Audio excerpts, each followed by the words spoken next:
Good afternoon. This is Lene Jones-Jules of Jules Realty, your real estate boutique. You are tuned in to the Jules Realty Real Estate Roundtable. I am Lene Jones-Jules. I'm the broker of record for Jules Realty, your real estate boutique. We're located in the heart of Newark, New Jersey's downtown district in the beautiful Renaissance Towers.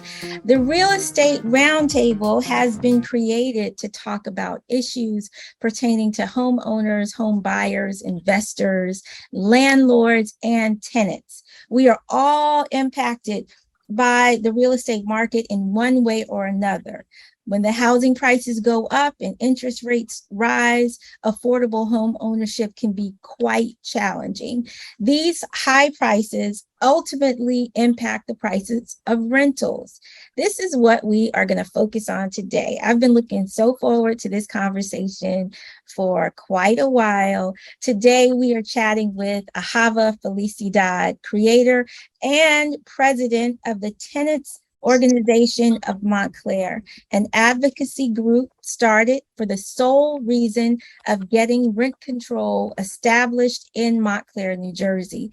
A native of Montclair with family roots in the township since the 1960s, Ahava was passed a torch of community service through this movement of rent control by her late mother, Mrs. Mary Ann Clermont, who was one of the core founding members of a nonprofit housing organization offering affordable housing in her hometown.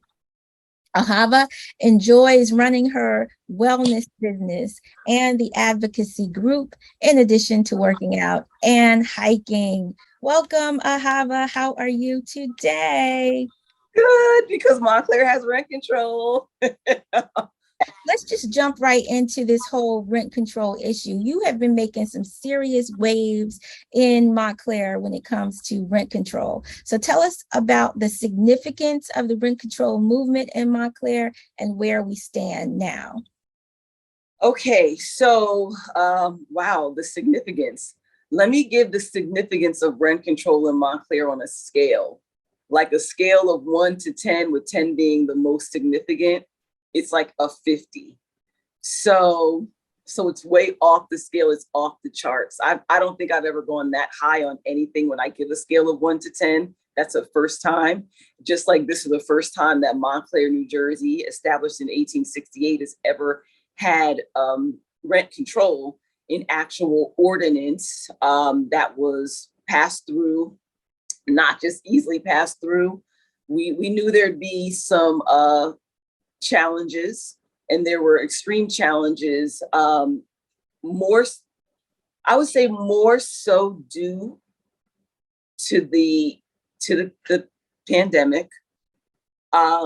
Challenges were to be expected, pushback was to be expected, opposition was going to be expected, but also from the very beginning, for me, with absolute certainty, I knew that I wasn't going to give up, and that the people that were also in place supporting not only me, but the journey, the history, the legacy, their families who've been impacted, those who came before us, living and past, who all worked on this and tried to see it through many times in years prior, should now have some satisfaction, resolution, and solutions, because now we have rent control. So the impact, the significance is way off the charts.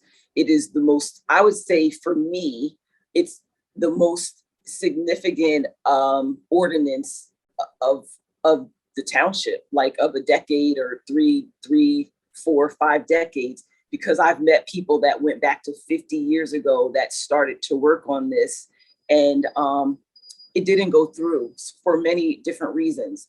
Now we actually got an approved ordinance, and I'm just going to fast forward through a lot of the content and the timeline to, really answer the question, because I'm saying significant and where do we stand now, but the April 7, 2020 approval then came with pushback and litigation, and all of that got resolved within the time period of then until May the 9. And we have a better ordinance than what we started with at the very beginning. At the beginning, we had a workable ordinance. We needed an ordinance in place, so it was a workable ordinance. And we knew that at that time, we'd have to come back for amendments. But now it doesn't look like we'll have to do that at all. I don't have, I should have some wood to knock on. So where we're at now is that Montclair has rent control. And there's still people in town who are discovering that for the first time. Those who came over we recently did a setup out on Bloomfield Avenue in South Park Street, and had a few people come up and they were like, I thought it was halted. It really happened, it went through. So there's still over a town of 38,964 plus. There are still residents here who are learning about the fact that rent control did go through. So many were following the entire journey. Others jumped in the middle, some came in on the end, and some are just waking up to finding out that it went through. I hope that we kept the hope alive as much as possible. So I was a little shocked when I found out there's still people who are like, oh my God, I can't believe it actually happened. You did it. And I'm like, yes, we did it. So we did it, and they're smiling and they're happy. And there are people who are coming by just to be like, hey, high five. So proud of the work that you all have done. This is a great accomplishment. It's great, not just as an accomplishment, but as a great foundation now for going forward in our community, because with a cap on the rents for more than 15,000 units, there's more stability and reliability and predictability for those who did not have it before.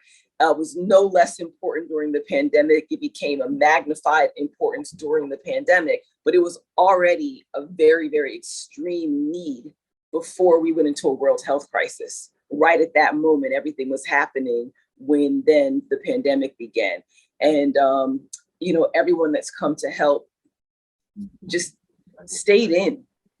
And, even if they weren't right in the forefront, you won't see everybody's faces. There were people working in the background and cheering and doing check-ins and phone calls and flyering their neighbors. It's just really been a loving movement.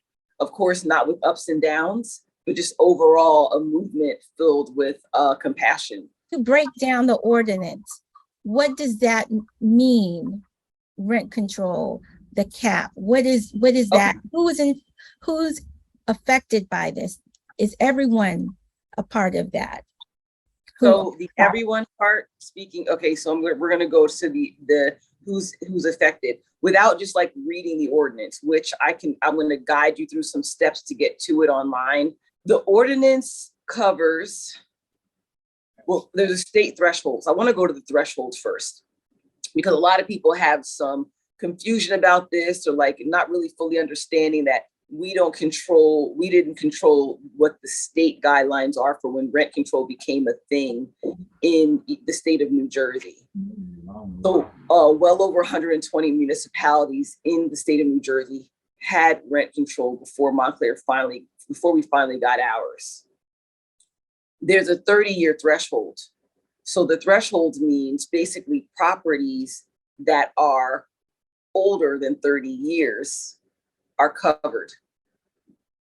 And there are then more details. And those are the details that you guys can read in the ordinance. You have questions, you would call us about them. But it's like, if it's 20, I'll just use the example then of this year, but I just want to use it as an example because there is an exact year.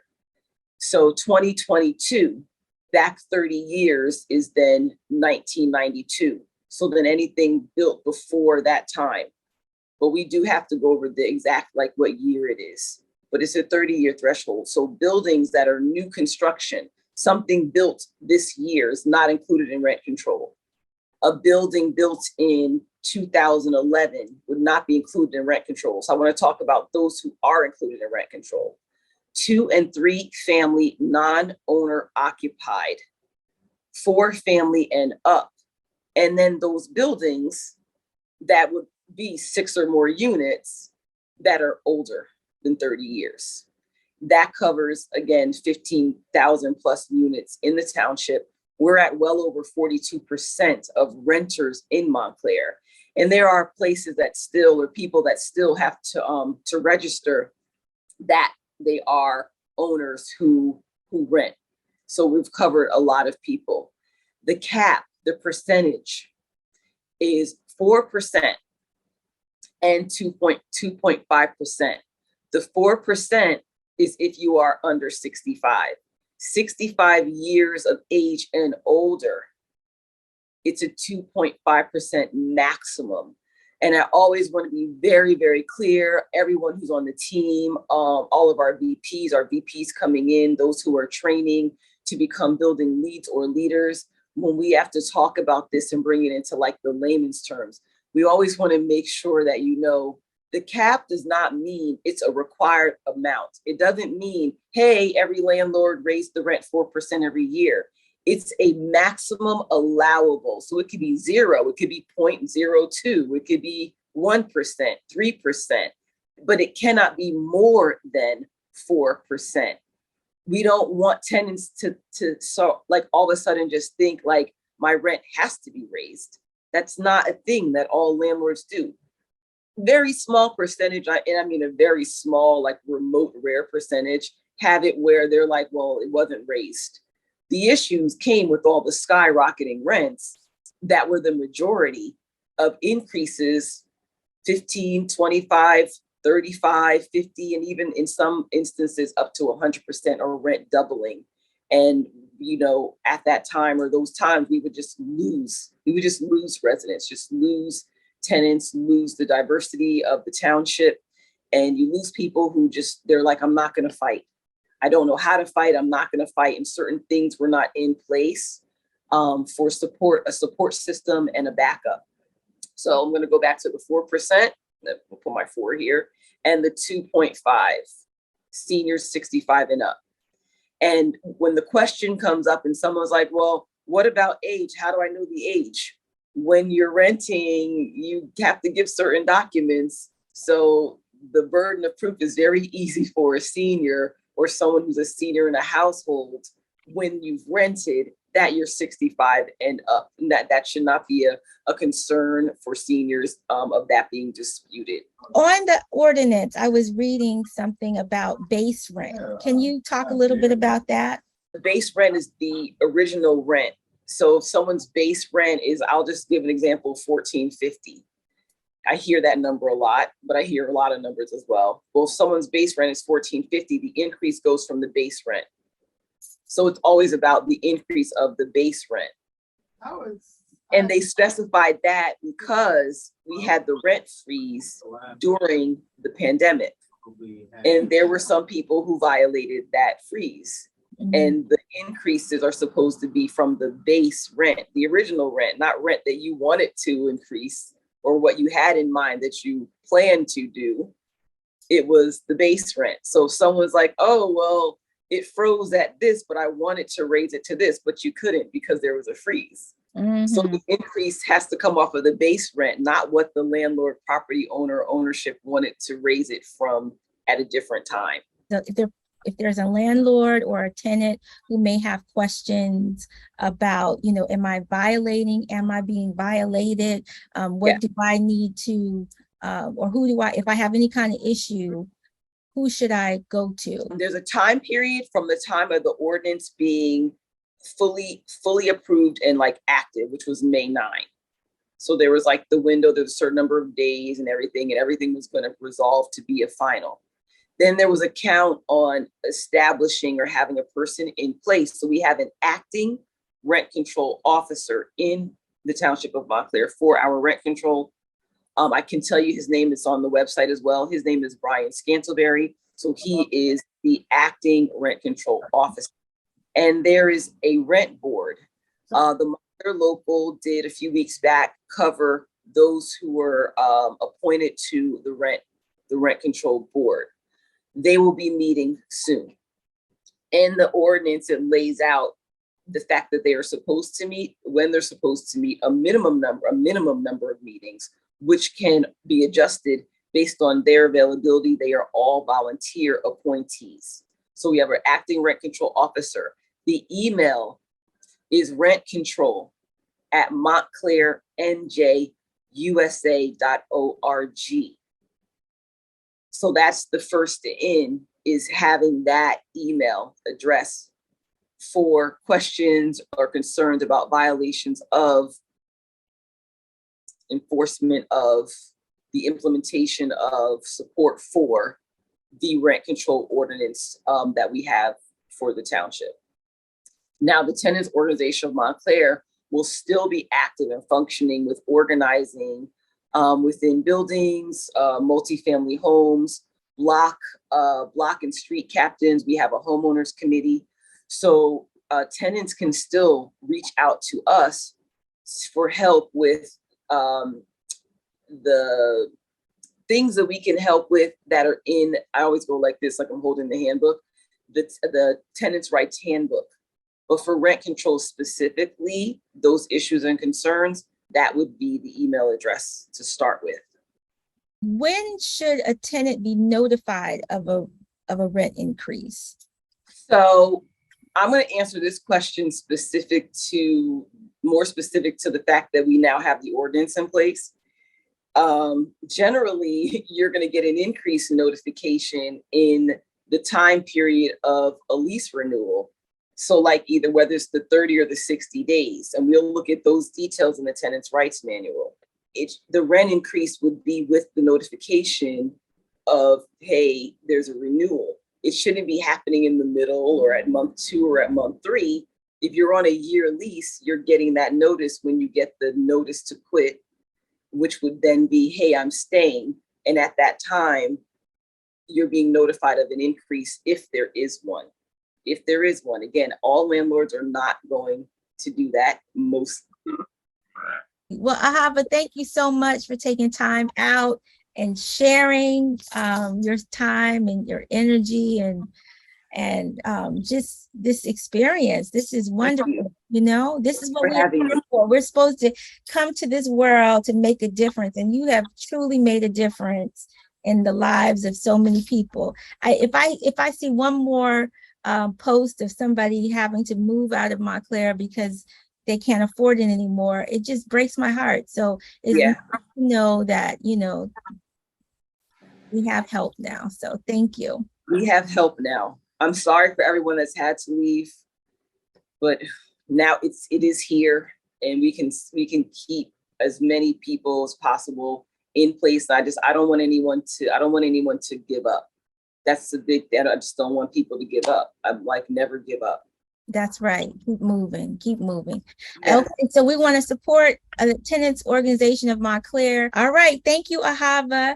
Keep on keeping on. And one day we're going to figure out how we can work out a hair, wellness, real estate conversation, because this is our, you know, she keeps the hair juicy and I love that one. Everything. Yes. Yeah, wellness is important, but you have to have a place to live to even do. To lay your hair down. Absolutely. There you go. Yeah. Thank you. High five. High five. Thanks for watching. If you like this video and you want to see more like it, subscribe to Jules Realty Boutique on YouTube. Follow us on Instagram. And on Fridays around the noon hour, we have our Real Estate Roundtable live on Facebook. Great real estate tips every Friday around the noon hour. So connect with us. We look forward to connecting with you. It's Jules Realty Boutique. See ya.